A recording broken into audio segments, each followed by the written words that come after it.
The year was 2018, and the city of Tyumen, one of Siberia's oldest and most storied urban centers, was quietly drifting through the pale warmth of a late June night. In the southeastern outskirts of the city, a residential district known as Antipina spread out in a patchwork of private homes, narrow back roads, and overgrown lots that seemed a world away from the brightly lit downtown just a few kilometers to the west. Antipina was the kind of neighborhood where people knew their neighbors by name, where children played in yards enclosed by weathered wooden fences, and where the rhythm of daily life moved slowly and without drama. But in the darkest hours, the district shed its familiar, comfortable identity. The streetlights that lined the main arterial roads gave way to long stretches of complete darkness once you turned onto the smaller residential lanes. Belovezhskaya Street, which traced the border between a cluster of private homes and a stretch of undeveloped land, was one of those places. On weeknights after midnight, there was no foot traffic, no open shops, no passing vehicles. The road existed in a kind of urban gray zone, present on the city map but absent from its living pulse. It was on this road just before 3:00 in the morning on June 26, 2018, that a motorcyclist was making a routine late-night turn from Pushkina Street onto Belovezhskaya when the headlight of his bike swept across the tall grass at the edge of the roadway and caught something that made him slow down immediately. The beam settled on a motionless silhouette in the weeds along the shoulder. The rider cut his engine and brought the motorcycle to a stop, the sudden silence pressing in around him. He climbed off and approached carefully, lying just a few meters from the asphalt, in a position that no sleeping person would ever assume was a young woman. Her light-colored clothing was covered in dark stains that told a story no one would want to read. The man leaned closer, called out, saw no reaction, and reached for his phone. He dialed emergency services immediately. Within minutes, an ambulance crew had navigated to the edge of the neighborhood, guided by the rider who remained at the scene, his hazard lights blinking in the dark.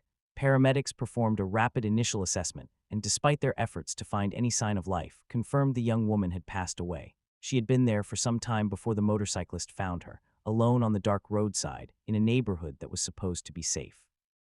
Police units and a forensic response team arrived shortly after the medical crew, and the area was cordoned off with tape while officers set up work lights and began a methodical examination of the surrounding ground.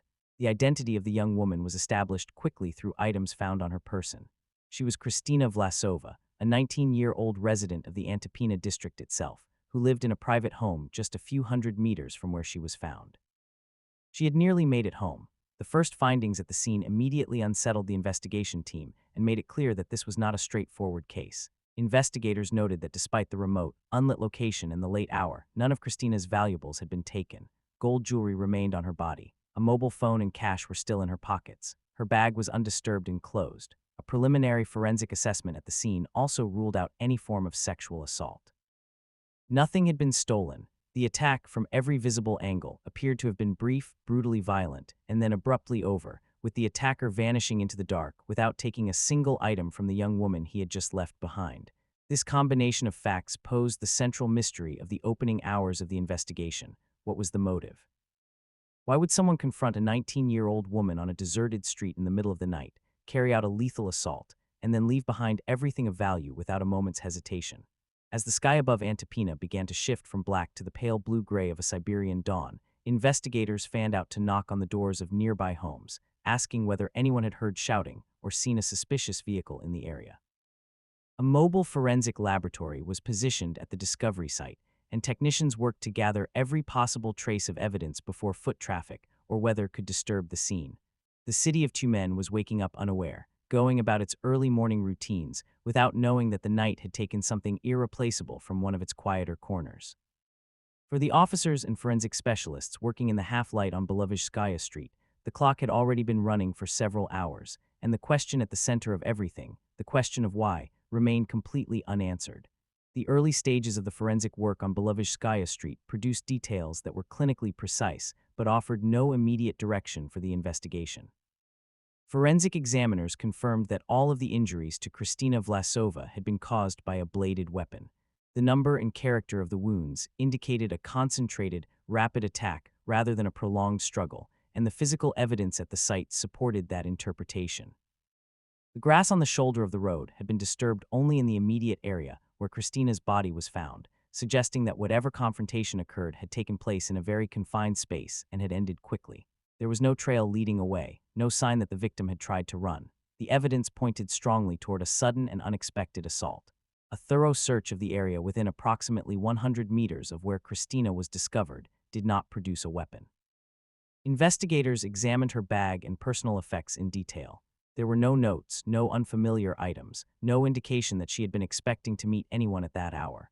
Her phone was locked, and a preliminary review of her recent call records and social media activity found no evidence of threats, disputes, or any kind of conflict in the days or weeks leading up to the night of June 25th. The condition of her shoes and clothing suggested she had walked most of the way home along paved sections of road before stepping onto the unlit shoulder of Belovezhskaya in the final moments before the attack. There were no foreign material traces on her clothing that could directly identify an occupation, a neighborhood, or a specific identity for the person who had been close enough to fatally wound her. The scene was hauntingly clean in all the ways that mattered to investigators. The immediate working theory among the detective team was that the attack had the characteristics of a violent personal confrontation, possibly driven by a hidden grudge or private dispute.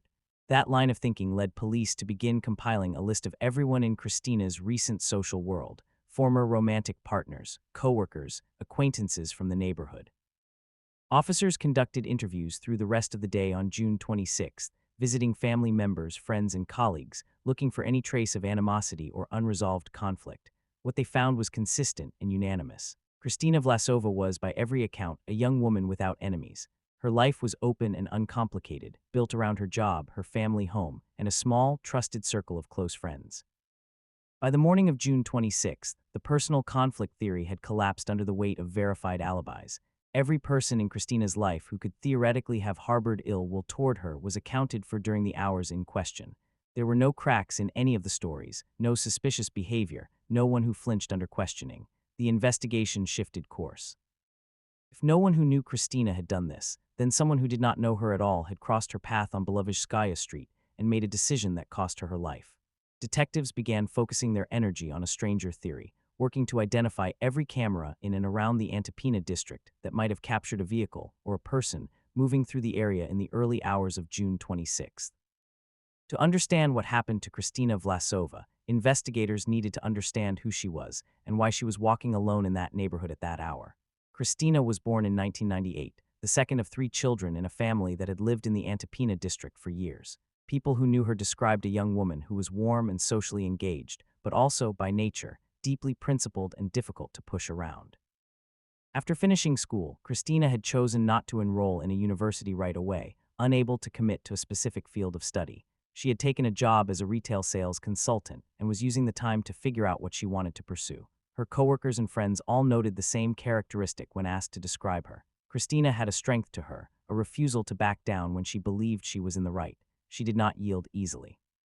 If she felt her position was correct or that someone was crossing a line with her, she would hold her ground without apology, regardless of how the other person reacted.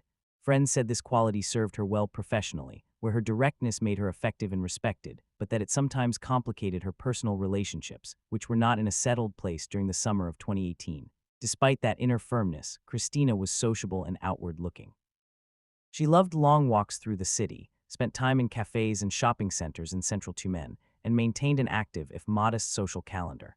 Her daily routine was predictable in all the ways that matter to the people who love you: work, home, evenings with the small group of friends she had known for years. Investigators found no evidence of any hidden life, no associations with people of questionable reputation, no secrets that her family had not known about. Her parents confirmed that they had never once felt uneasy about the Antipina neighborhood. To them it was home, familiar and safe, and they had never worried about their daughter making the short walk back after an evening out with friends. On the evening of June 25, 2018, Christina left the house in her usual mood, telling her family she would be back late. She was 19 years old, confident in her surroundings, and completely unaware that the combination of her fearlessness and her unwillingness to submit to anyone's demands, the very qualities that defined her character, would matter in a way none of them could have imagined before that night was over. Investigators began to understand that Christina Vlasova was not someone who would have quietly handed over her belongings at the first sign of a threat. That understanding would later become one of the most painful and significant pieces of the entire case. Using phone billing records, witness statements, and surveillance footage, the investigation team was able to reconstruct Christina's movements on the night of June 25th in considerable detail. Earlier that evening, she had told her parents she was meeting her friend Anastasia for a walk, which was a normal and unremarkable plan for a warm summer night in Tumen. During the so-called white nights period in this part of Siberia, the sky never fully darkens during late June, and the streets retain a faint ambient light well past midnight. This natural phenomenon has a cultural effect on the city's residents. People stay out later, the usual cues of deep nighttime feel muted, and the instinctive caution that full darkness tends to produce is softened. Christina and Anastasia spent several hours together, moving between public spaces, talking, enjoying the unusual warmth of the late evening air. Neither of them gave much thought to the hour. It was only after 2:00 in the morning that they decided to make their way home. Both young women lived in the Antipina district, but their homes were in different sections of the neighborhood, so they walked together along a shared route until they reached a midpoint between their respective addresses and said goodnight. Christina had only a few hundred meters left to walk on her own before she would have reached her front door. According to Anastasia's account, barely 30 seconds after the two friends parted ways, a car turned onto the street that Christina had just taken. The vehicle was moving unusually slowly. Anastasia noticed it, registered it as mildly unusual, and then, in the way we often dismiss small details in the moment, decided it was nothing to worry about. She assumed someone was looking for a parking space or checking a navigation app. She went home and went to sleep. Christina continued walking toward Belovezhskaya. The route from where the friends said goodbye to the road, where she was later found, passed through sections of the neighborhood, where the private housing created thick corridors of shadow, where mature trees overhung the pavement, and where the streetlights that did exist had either burned out or cast light too weak to reach the roadside verges. It was a route Christina had walked dozens of times. Phone records confirmed she sent no messages and made no calls after leaving Anastasia. She was walking alone through a quiet, familiar neighborhood, completely unaware of the presence behind her. That short stretch of road between the moment she said goodbye to her friend and the moment she reached Belovezhskaya became the blind spot at the center of the investigation. Somewhere along that route, the driver of the slow-moving car made a decision. The challenge for investigators was to determine exactly when that decision was made and to find enough evidence to identify the person who made it. The night that Kristina Vlasova walked alone through Antipina was the kind of night that people in residential districts sometimes describe as perfectly quiet. In the private housing sections of the neighborhood, where homes are typically lower and set further back from the road than in apartment blocks, sound carries with surprising clarity in the hours between 2:00 and 4:00 in the morning, when traffic noise has faded and the area is left to its own natural silence. This acoustic quality had not escaped the attention of investigators, who hoped it might work in their favor as they conducted door-to-door interviews in the houses closest to the scene. One of those interviews produced a witness account that proved to be directly significant to the timeline of events. A woman who lived in a home adjacent to the stretch of Belovezhskaya Street, near where Kristina's body was later found, told investigators that she had woken up in the early hours of the morning. Her windows were open to let in the mild summer air, and in the stillness, she heard a young woman's voice cry out for help.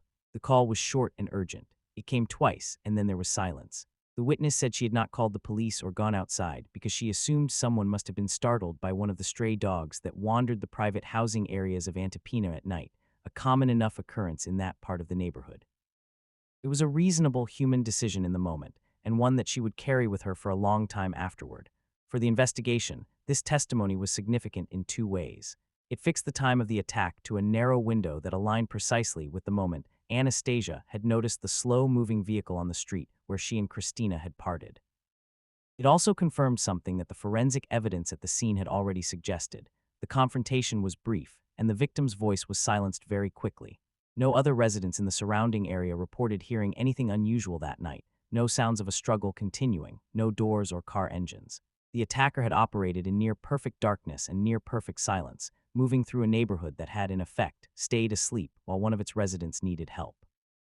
For investigators, this reinforced a working theory that the perpetrator knew how to operate in this environment, that the choice of location and timing was not accidental. The parallel work of reviewing surveillance footage from the Antipina area was both technically demanding and ultimately decisive. The neighborhood in 2018 was not saturated with high-resolution public cameras. The city's safety network had better coverage closer to the center, and in Antipina, investigators had to supplement whatever public cameras existed by collecting footage from private homes, small businesses, and the fuel stations on roads leading out of the district. Many of the recordings were of poor quality, captured by older cameras in low-light conditions that turned moving vehicles into little more than blurry shapes with headlights attached. Despite these limitations, analysts identified a pattern that stood out clearly from the rest of the traffic data. A dark-colored sedan had been recorded moving through the streets of the Antipina district between approximately 1:00 and 2:00 in the morning on June 26th. The vehicle was not following any direct route. It was circling, weaving slowly through residential blocks, disappearing into the unmonitored sections of the private housing zone, and then reappearing on a different street.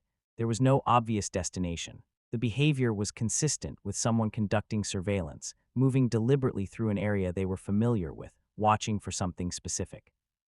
At 2:18 in the morning, the same vehicle was captured on a camera positioned at one of the district's exits, traveling at a significantly higher speed, heading in the direction of the city center. The contrast between the slow, looping movement recorded earlier and the urgent departure captured at 2:18 was impossible to ignore. License plate identification from the footage was not possible due to image degradation and the angle of the camera relative to the rear of the vehicle. However, forensic analysts were able to determine the make, model, and key body characteristics of the car with enough confidence to proceed.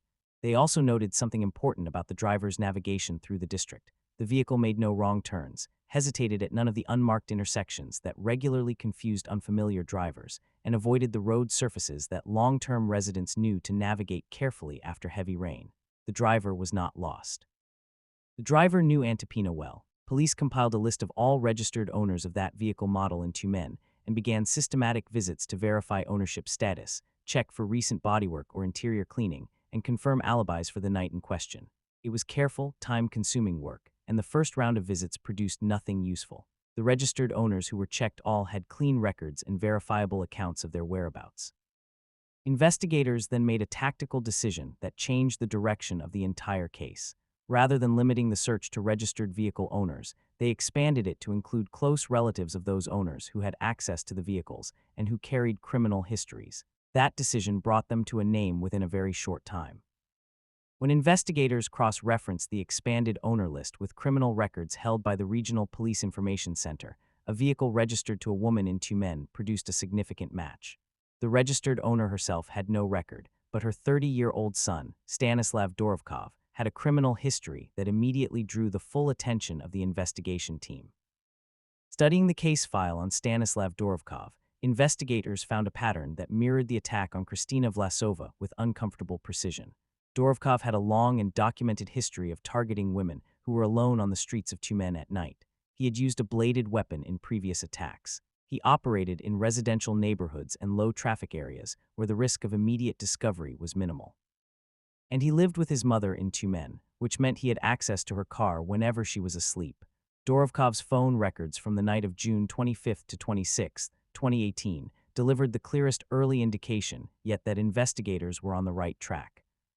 Cell tower data showed his mobile device had connected to towers in the Antipina district in the exact time window that placed him in the area. At the same time, Anastasia had noticed the slow-moving vehicle behind her departing friend. The triangulation was not precise enough to place him on a specific street, but it was precise enough to confirm that he was in the neighborhood, moving through it, during the minutes that mattered most. Despite this, the investigation team did not yet have direct physical evidence tying Dorovkov to the scene on Belovezhskaya. He was officially on record as someone who had been released from custody and was working toward rehabilitation, checking in with his local police contact point twice a month as required. The decision was made to move quickly before any potential physical evidence in the vehicle or on his clothing could be lost. Stanislav Dorovkov's path to that dark roadside in Antipina had not been a sudden one. It had been built year by year through a series of choices, missed interventions, and failures that began long before he was an adult. He was born in Tumen into a family that, by outward appearances, offered no obvious indicators of future violence. But by his early teenage years, he had already attracted police attention through truancy, street fighting, and petty theft. His mother described those years to investigators as a time when she felt she was losing her grip on who her son was becoming. She and her husband had hoped that a period of mandatory military service might provide the structure and discipline that had been absent from Stanislav's life up to that point. That hope was not fulfilled. In August 2004, while on a brief leave from military duty, Dorovkov approached a woman in the entrance of an apartment building, threatened her, and took her wallet. The robbery was his first serious criminal offense, and it resulted in his first prison term. He served approximately a year and returned to Tumen. Within 3 months, he had attacked again, this time with greater violence. A court sentenced him to 8 years in a general regime penal colony. After his release in March 2012, Dorovkov moved back in with his mother and spoke of wanting to find work and change direction. Within a month, he had resumed attacking women on the streets. His method had become consistent and practiced by this point. He selected low-traffic streets and dim alleys in residential parts of the city. He followed women who were alone, waited until they reached an unobserved stretch of road, and then confronted them with a knife. In a single month, May of 2012, authorities attributed 9 separate robberies to him. He was arrested and imprisoned for a third time. During this third incarceration, Dorovkov presented himself as a model inmate. He complied with all rules, participated in institutional programs, and engaged cooperatively with prison staff. This behavioral performance played a significant role in securing his early conditional release after 6 years. He returned to Tumen in March 2017, walking out of the penal system with a documented risk profile that, according to the very files the police held on him, indicated a high probability of reoffending. The administrative supervision conditions attached to his release were intended to contain that risk. A court order required him to remain inside his mother's apartment every night between 10:00 p.m. and 6:00 a.m. He was prohibited from attending public gatherings, required to notify authorities before making any changes to his registered address, and obligated to report in person to a local police support point twice a month. On paper, the system appeared to have constructed a meaningful barrier between a dangerous repeat offender and the public he had already harmed repeatedly. In practice, the barrier did not exist. The investigation into Kristina Vlasova's death revealed that no one was actively verifying whether Dorovkov stayed inside after 10:00 p.m. No electronic monitoring bracelet had ever been fitted to him, despite the fact that his case clearly warranted one. His compliance with the terms of his release was assessed entirely on the basis of his bi-monthly signatures in a logbook at the police support point. Between those appearances, he was unsupervised entirely. He left his mother's apartment at night when he wanted to. He consumed alcohol. He took his mother's car keys while she slept and drove through the city, despite having no valid driving license. He had committed at least 2 further robberies in the 3 months before the night Kristina Vlasova lost her life, and the officers theoretically responsible for his day-to-day supervision had not detected any of it. On June 25, 2018, Dorovkov followed the same pattern he had followed dozens of times before, moving through a system that had been designed to stop him, but had in every practical sense let him do whatever he chose. He left the apartment after midnight, took the car, and drove into Antipina. No officer received an alert. No system flagged his absence.